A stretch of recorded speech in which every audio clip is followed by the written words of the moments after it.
네, 여러분 안녕하세요. 자, 오늘은 20차시 원의 방정식입니다. 자, 이 수업은요, 보충 영상으로 제작이 되어 있고요. 출결에는 반영이 되진 않습니다. 그렇지만 우리 이번 시험 범위에는 들어가고요. 다른 학교는 다 배우는데 우리는 넘어갈 수는 없잖아요.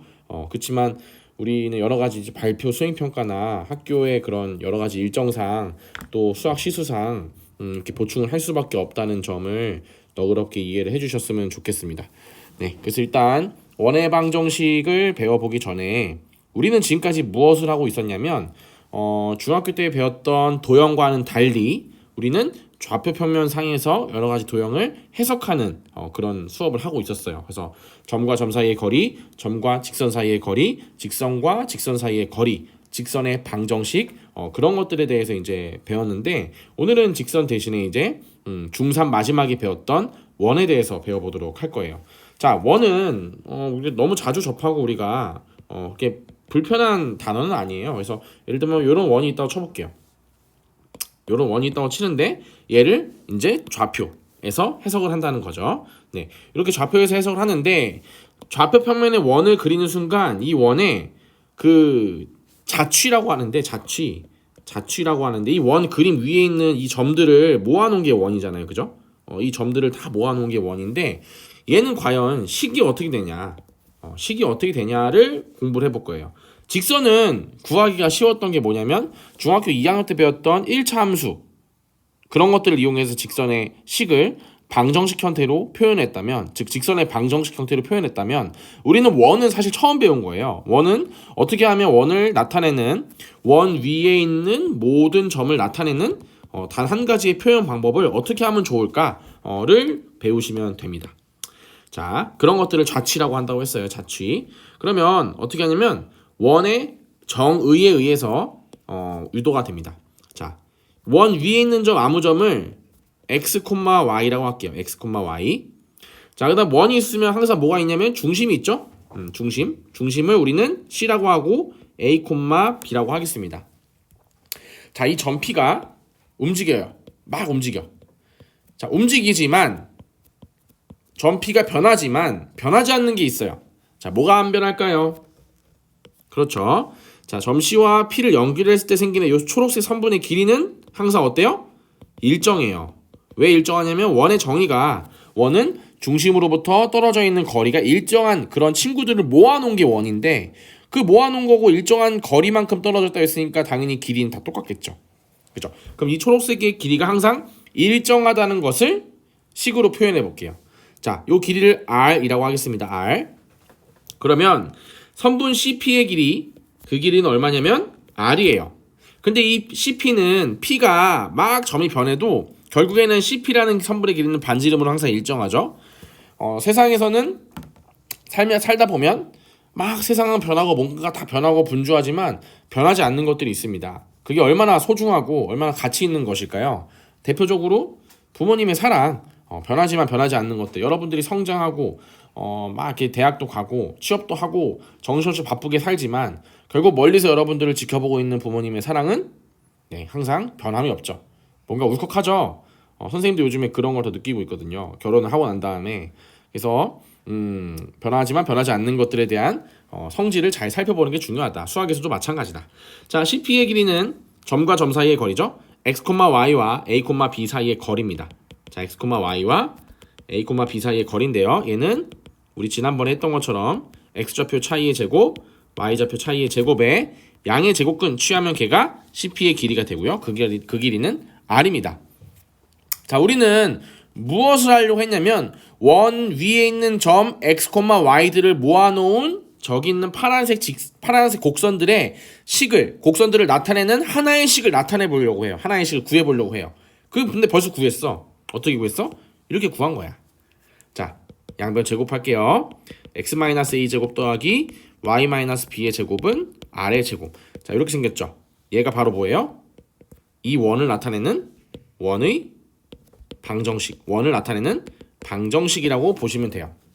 자, 살펴보니까 보니까 a, b가 중심이었는데 그 중심이 바로 여기 들어있어요. a, b. 그리고 반지름이 아까 r이었거든요. 그 r은 오른쪽에 제곱 아래 제곱으로 들어갑니다. 그래서 좌변에는 원의 중심의 좌표가 들어있다면 우변에는 반지름의 제곱이 들어있어요. 제곱. 이 제곱 실수 초반에 많이 합니다. 반지름의 제곱이 들어있어요. 자, 예를 들어볼까요? 자, 만약에 x-1의 제곱 플러스 y-3의 제곱은 25라는 식이 있어요. 자, 이거는 우리가 원의 방정식을 배우기 전에는 그냥 x와 y에 대한 2차 방정식, 그냥 2차 방정식이라고 생각했는데 얘는 뭐냐면 반지름이 1,3. 자, 1,3. 그리고 중심 1,3, 반지름이 얼마예요? 25가 아니고 얘는 5의 제곱이잖아요. 이 제곱 아래에 있는 5가 반지름. 그런 원의 방정식을 나타냅니다. 그래서 그림으로 그려볼까요? 자, 1,3 반지름이 5니까 이렇게 생긴 원을 나타내는 방정식이겠죠. 아, 선생님 진짜예요? 요점을 다 나타내는 그런 원이에요? 네, 맞아요. 그러면 예를 들면 x가 4일 때 y가 얼마지?를 찾아보기 위해서 x가 4 대입해보세요. 그러면 4 빼기 1이니까 3이죠? 3의 제곱하면 9죠. 자, 9에다가 y-3의 제곱을 더해서 25가 되려면 얘가 16이 되면 되죠? 그러면 16이 되려면 요 네모가 4가 되면 되는데 네모가 4가 되려면 y는 얼마가 돼야 되냐면 7이 되면 되죠? 그래서 얘는 4,7을 지나요. 그럼 4,7 찍어보면 요 위에 있어. 4,7이. 이런 식으로 원 위에 있는 모든 점을 다 나타내는 그런 방정식이라고 보시면 될 것 같아요. 그래서 하나 더 해볼까? x 플러스 1의 제곱 더하기 y-5의 제곱은 5. 자, 이렇게 되어 있습니다. 여러분 이거는 중심이 몇 콤마 몇일까요? 자, a, b는 사실 뭐였냐면 x-a를 0으로 만드는 값, y-b를 0으로 만드는 그 값이 a, b였어요. 그죠? 자, 얘를 0으로 만드는 값은 얼마예요? 마이너스 1. 얘를 0으로 만드는 값은 5. 그죠? 마이너스 1,5가 중심이고요.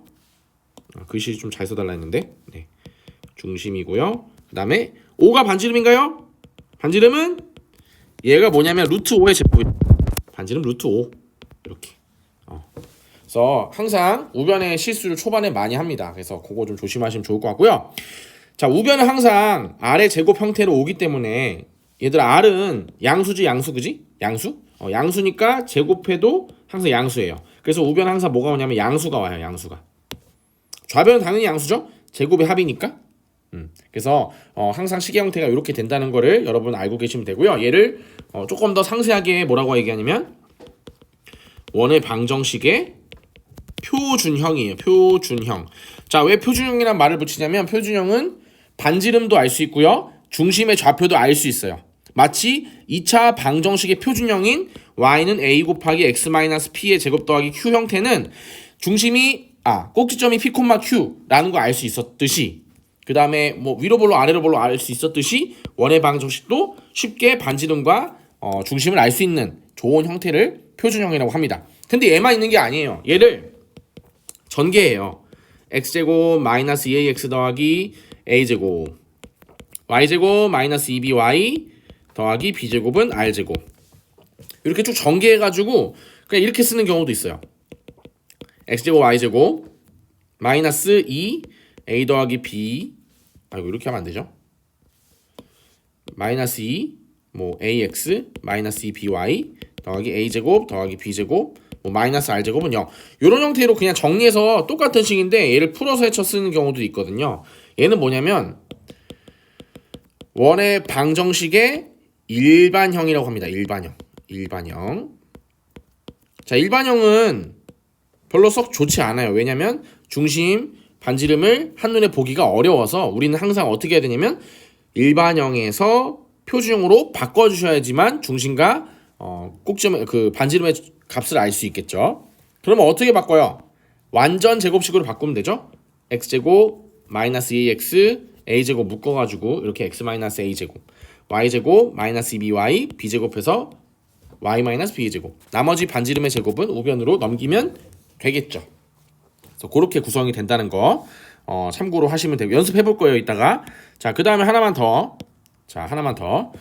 만약에 얘들아 x-1의 제곱 더하기 y-2의 제곱은 0이야. 자, 얘는 뭐야? 얘는 원이 아니에요. 얘는 원이 될 수 없어요. 이거 만족하는 x, y값 구해볼래? 단 한 가지 경우밖에 없어. 언제? 제곱을 했는데 제곱을 하면 0보다 크거나 같거든. 야 0보다 크거나 같은 거 두 개 더해서 0이 되려면 단 한 가지 방법밖에 없지. 언제야? 얘가 0, 얘도 0. 즉 x는 1, y는 2가 되는 경우만 성립하는 거죠. 지금 이 식은 뭐냐면 솔직히 말해서 이 식은 1,2 점 1,2를 그냥 나타낸 식일 뿐이죠. 얘는 원이 아니지. 1,2를 나타낸 것 뿐이고 또는 1,2로부터 이 중심까지 거리의 제곱을 나타낸 식으로 뭐 바라봐도 되겠죠. 어쨌든 이거를 만족하는 x, y 값은 요 점 하나밖에 없어요. 네. 그래서 원방은 항상 반지름이 양수가 와야 되고 심지어 만약에 자 x-1의 제곱 더하기 이번에 y 플러스 7의 제곱인데 마이너스 1이야. 음수야. 이거 뭐야? 이거 원 아니야, 그지? 이거 원도 아니고 아무것도 아니야. 이거는 만족하는 x, y 값은 없어요. 얘는 좌표에다가 나타내봤자 점이 아무것도 안 찍히는 거야. 왜냐면 제곱해서 합했는데 어떻게 음수가 되겠어?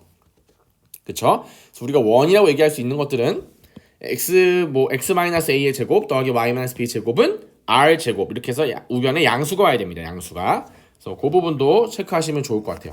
가장 유명한 원 뭐가 있을까? 이거지. 중심이 원점이고. 자, 중심이 원점이란 말은 이런 말이죠. x-0의 제곱 y-0의 제곱 반지름이 1인 애들 있죠. 1의 제곱. 그래서 얘를 x제곱 더하기 y제곱은 1이라고 하는 중심이 원점이고 반지름이 1인 이런 원이죠. 이런 원을 뭐라고 하냐면 단위원이라고 해요. 가장 기본이 되는 원이라고 해서 얘 어디서 봤냐면 복소수 계산할 때 선생님이 복소평면에다가 원 그려서 문제 풀었을 때 그때 반지름이 1인 원을 그리긴 했거든요. 그 원이 사실 단위원이에요. 단위원. 네. 그래서 가장 기본이 되는 원이니까 얘를 한번 기억해 보시면 좋을 것 같고요. 자, 내려가서 이제 본격적인 내용을 살펴볼 건데 요 내용이 이제 선생님이 방금 말로 설명했던 내용입니다. 자, 원이란 거를 좌표로 가지고 오면서 우리는 그 원 위에 있는 모든 점을 한 번에 나타낼 표현 방식을 배울 필요가 있었다. 즉 어떤 방정식의 해들을 다 모아놓은 게 그 원 위에 있는 모든 점이 되도록 표현을 해야 된다. 그때 이용했던 게 뭐냐면 바로 원의 정의에 의해서 그 식을 구해봤다라는 거예요. 원의 밖에 있는 원주로부터 중심까지 거리가 항상 반지름 r로 같다. 라는 거 이용해서 점과 점 사이 거리로 원의 방정식을 유도했어요.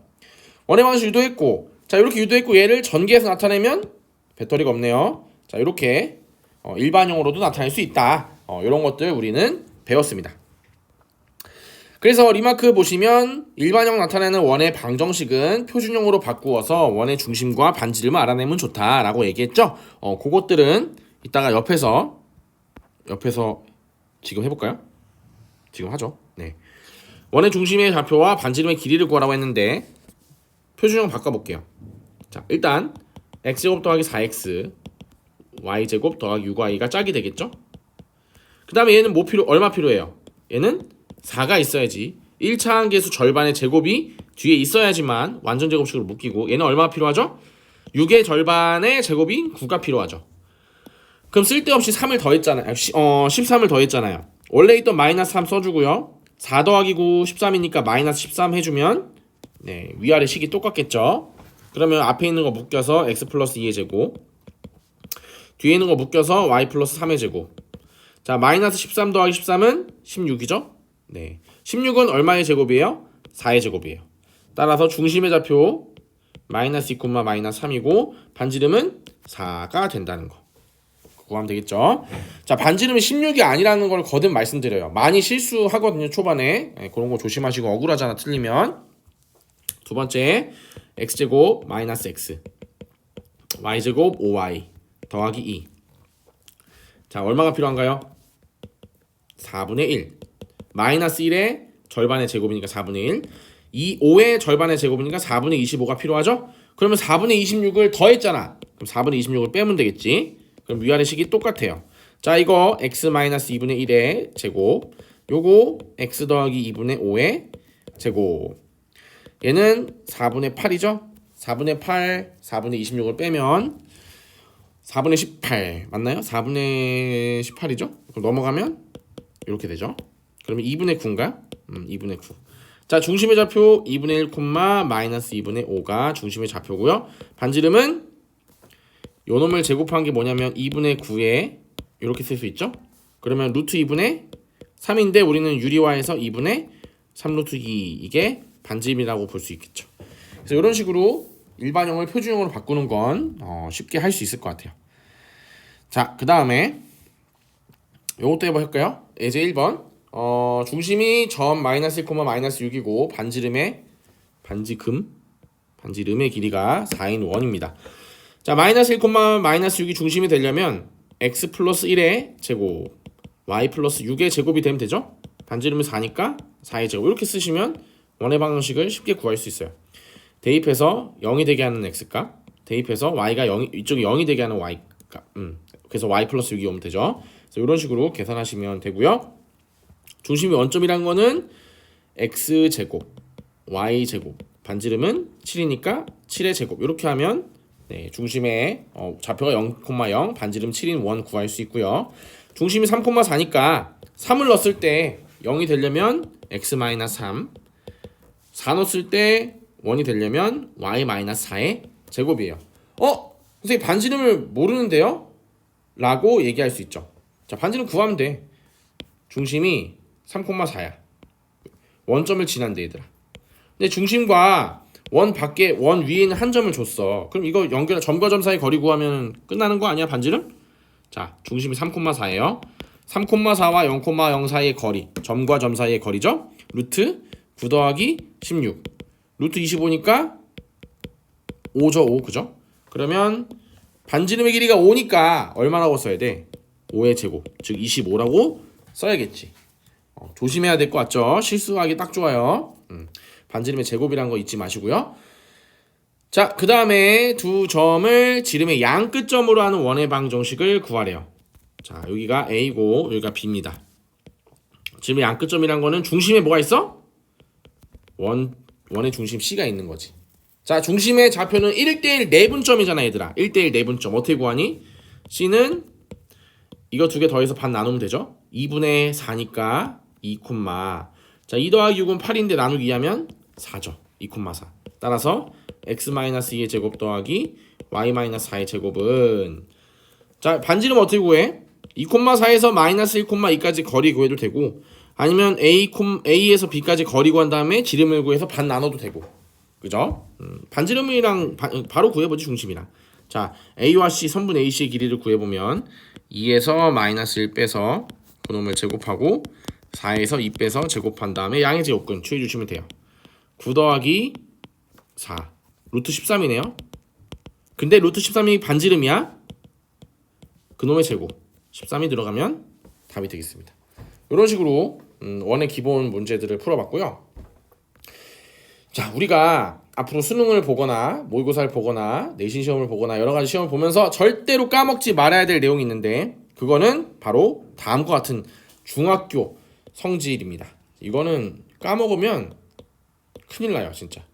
모의고사에 도형 문제, 여러분들 괴롭히는 문제들에서 정말 많이 쓰이니까 꼭 기억하시길 바랍니다. 첫 번째, 직각삼각형의 외심입니다. 자, 이거 지난번에 16차시 프린트, 17차신가요? 거 프린트 있었는데, 직각삼각형에서의 외접원의 중심, 외심은 어디 있었냐면 빗변에 중점이 있었어요. 이렇게 원 그려보면 이런 식으로, 와, 기가 막히다. 너무 잘 그렸다. 그죠? 자, 그래서 외접원의 중심 구할 때 원래는 이 점 O에서 A, B, C까지 요 길이 다 똑같은 거 이용해서 식을 구하면 지저분했잖아. 근데 직각삼각형인 경우에는 점 A와 점 C의 좌표만 알면 그것의 중점을 구하면 바로 외심의 좌표를 구할 수가 있죠. 뭐야? 이렇게 하면 안 되겠네. 중점. 신기한 거 알아냈어요. 자, 이렇게 원을 잘 그렸는데 지우개로 안에를 지우면 다 지워지네. 신기하네. 아이패드는 이 원을 원 내부도 인식하나 봐요. 근데 사실 원이란 거는 내부는 비어 있는 거죠. 내부는 아무것도 없는 건데 아이패드는 원을 내부를 인식하네요. 처음 알았습니다. 네. 어쨌든 그래서 양 끝에 중점을 구하시면 되고요. 자, 2번도 진짜 많이 쓰는 건데, 자, 원이 있고요. 그다음에 현이 있어요. 현은 이런 거 현이라고 하죠. 자, 원이 있고 현이 있습니다. 자, 원의 중심에서 현의 수선을 내려요. 그럼 이 수선의 발을 내렸을 때 이 발의 위치가 어딜까? 수선의 발이 이거지, 이거? 이게 수선의 발이야? 어디에 있을까요? 그렇죠. 항상 현의 중점에 있어요. 즉, 원에서 어떤 원의 중심에서 어떤 현의 수선을 내리잖아. 그럼 항상 걔는 2등분 돼요. 현이 이렇게 생겨도 수선을 내리잖아요. 2등분 됩니다. 잊지 마요. 그럼 2등분 하면 뭔데요? 뭐 어떻게 쓸 수 있는데요? 라고 물어본다면 그때 피타고라스 정리를 쓸 수 있어요. 여기 피타고라스지. 중심에서 현의 수선을 내려서 피타고라스 정리를 이용한다는 거는 정말 많이 쓰는 성질입니까? 네, 꼭 그 보조선, 이 보조선 있죠, 이거? 이 보조선들 잊지 마시길 바래요. 수직인 보조선. 네. 그 다음에 원의 중심을 찾는 방법. 자, 이것도 옛날에 중학교 2학년 때 수막세라는 그 어디 신라인가 백제인가의 그 유물을 복원하는 거 수행평가를 본 학교들이 좀 많이 있을 거야. 예를 들면 어떤 유물이 막 이렇게 있는데 이게 막 깨져 있어요. 막 이거 너무 이거 못 그렸는데 막 이렇게 깨져 있어 이렇게. 그래서 이 유물을 복원하기 위해서 이 원을 이제 찾아줘야 되는데 이 원을 찾기 위한 방법 중에 하나로 원의 중심을 찾아야 된다라는 거죠. 자, 원의 중심 어떻게 찾나요? 컴퍼스를 찍어가지고 돌려봐요. 그렇게 찾을 수 있겠는데 너무 수학스럽지 않죠. 네, 그래서 어떻게 하냐면 원의 중심 이렇게 찾으면 됩니다. 만약에 우리가 어떤 유물이 있는데 깨졌어요. 깨졌다 칠게요. 이렇게 깨졌어요. 이런 식으로. 그럼 이 원의 중심은 어떻게 찾냐면 이렇게 찾으시면 돼요. 먼저 현을 긋고요. 두 현을 그어서 두 현의 수직이등분선을 찾아요. 그래서 그 수직이등분선이 만나는 점 있죠. 그 점이 원의 중심이 됩니다. 자, 아무 수직이등분선 잡아가지고 현의 수직이등분선 잡아서 그 두 현의 교점을 두 현의 수직이등분선의 교점을 찾으시면 돼요. 이건 무슨 원리랑 똑같냐면 이렇게 찾아도 되는 거야. 그러니까 원이 이렇게 찌그러져 있는데 중심 어떻게 찾냐면 세 점 찍어서 삼각형을 만들어요. 그럼 어떻게든 이 삼각형의 외심이 바로 이 밖에 원이잖아. 그 외심을 찾는 방법? 수직이등분선의 교점을 찾으면 외심의 중심을 찾을 수 있죠. 외심을. 그런 거랑 똑같은 거예요. 그래서 이 현과 이 현의 두 개의 수직이등분선의 교점만 찾으면 원의 중심이기 때문에 꼭 이 삼각형에서가 아니라 그냥 아무 현 두 개 선택해서 수직이등분선 교점 찾으면 원의 중심을 찾을 수가 있습니다. 오케이? 이걸 왜 알려주냐면 교과서 134쪽에 보면 세 점을 지나는 원의 방정식 구하라는 문제가 있어요. 자, 세 점을 지나는 원의 방정식 있어. 어떤 세 점이 있어요? 세 점을 지나는 원의 방정식을 구하래. 자, 이거 구할 때 어떻게 구해? 이렇게 구해도 되지. x제곱 더하기 y제곱 더하기 2ax 더하기 2bx 더하기 c는 0 이런 식으로 원의 방정식 일반형을 만들어주고 이 세 점의 좌표를 대입해서 abc에 대한 연립방정식 풀어도 돼요. 그렇게 하셔도 되고 아니면 뭐 중심을 뭐 a, b라고 놓고 요 길이 같다라고 놔서 a, b 값 구해도 되고 상관없어요. 그렇게 하셔도 돼요. 근데 어떤 방법도 가능하냐면 이렇게도 가능하다는 거예요. 우리가 직선의 방식 이용해서 이 점 두 개 알면 두 점을 잇는 직선의 방식 구할 수 있고 두 점을 잇는 직선의 방정식 구할 수 있죠. 거기서 요 직선과 수직이 되는 직선은 기울기끼리 곱해서 마이너스 1이 되는 애들이죠. 그 기울기 하나 구해주고요. 그 다음에 요 직선과 수직이 되는 거 구해주고 그 다음에 요 점 아니까 이 중점 알고 있잖아. 요 점 아니까 이 중점 알고 있잖아. 그러면 수직인 기울기 알고 한 점 알고 수직인 기울기 알고 한 점 아니까 그러면 이 직선의 방식 구할 수 있죠. 그 둘을 연립하면 만나는 교점을 찾으면 걔가 원의 중심이 되고요. 그 원의 중심으로부터 각 꼭점까지 거리 아무거나 하나 구해보면 반지름이 되겠죠. 뭐 그렇게도 구할 수 있다고요. 네, 그래서 어쨌든 원의 중심 찾는 방법을 그런 의미로 알려줬다고 보시면 됩니다. 자, 축에 접하는 원인데요. 자, 가장 간단한 게 뭐냐면 x축과 y축을 동시에 1,4분면에서 접했다 칠게요. 접한다는 거는 한 점에서 만난다는 거죠. 이렇게 한 점에서 접하면 원의 중심에서 이렇게 접점까지 연결하면 그 접선과 각도가 90도라는 거는 중학교 2학년 내심에서 배웠습니다. 자, 이렇게 수직이 됐는데요. 그러면 중심의 좌표는 일단 요 길이 똑같잖아, 얘들아. 지금 요 길이 똑같잖아. 지금 정사각형이거든. 그럼 중심은 A, A 이렇게 놓을 수 있겠죠. 왜냐면 여기 같으니까. 그지? 반지름 얼마야? 반지름도 A 아니야? 반지름 A. 아, XY축이 동시에 접하면 X-A의 제곱 더하기 Y-B의 제곱인데 원래는 Y-A의 제곱은 A제곱. 이런 식으로 뭔가 더 예쁘게 만들어진다는 거. 예쁘게. 그래서 꼭점의 중심의 좌표가 반지름을 의미하기도 합니다. 이렇게. 자, 만약에 이번엔 Y축에만 접한다고 볼까요? 이렇게 접한다고 봐요. 그럼 요 점의 좌표는 A, B라고 할게요. 자, 그러면 이 반지름은 얼마냐? 요거 반지름 아니야, 얘들아? 얼마야? X축으로 얼마만큼 갔어요? A만큼 갔죠. 아, 반지름이 A구나. X-A의 제곱 더하기 Y-B의 제곱은 A의 제곱. 이렇게 쓸 수 있구나 라는 거를 확인할 수 있고요. 자, 이번에 X축에만 접하는 거 볼까? 만약에 이렇게 접한다 칠까? 이번에는 이렇게 여기 A, B로 할게요. 자, 그러면 반지름이 얼마야? 요게 반지름은 아니죠? 반지름은 요게 반지름이지. 거기 얼마만큼 올라갔어? B만큼 올라갔지. 그래서 X-A의 제곱 Y-B의 제곱은 B제곱. 요게 X축에 접하는 원의 방정식이 되겠죠. 이런 식으로 축에 와, 목소리가 갈라졌어요. 민망하네요. 축에 접하는 원의 방정식은 이렇게 세 가지 예쁘게 나타낼 수 있고, 얘가 만약에 이제 이쪽에 접할 수도 있고 뭐 이쪽에 접할 수도 있어. 뭐 그럴 때는 그때마다 여러분들이 부호만 조심하시면 돼요. 부호만. 반지름은 항상 양수라는 거 일단 잊지 마시고요. 그래서 이렇게 하면 원의 가장 기본적인 내용들 일단 살펴봤고요. 요거를 잘 하셔야지만 이제 뒤에 나오는 원과 직선과의 관계, 접선 뭐 이런 얘기들을 조금 더 할 수 있을 것 같아요. 자, 1단계부터는 조금 있다가 다시 그 다음 수업에서 찍겠습니다. 고생했어요.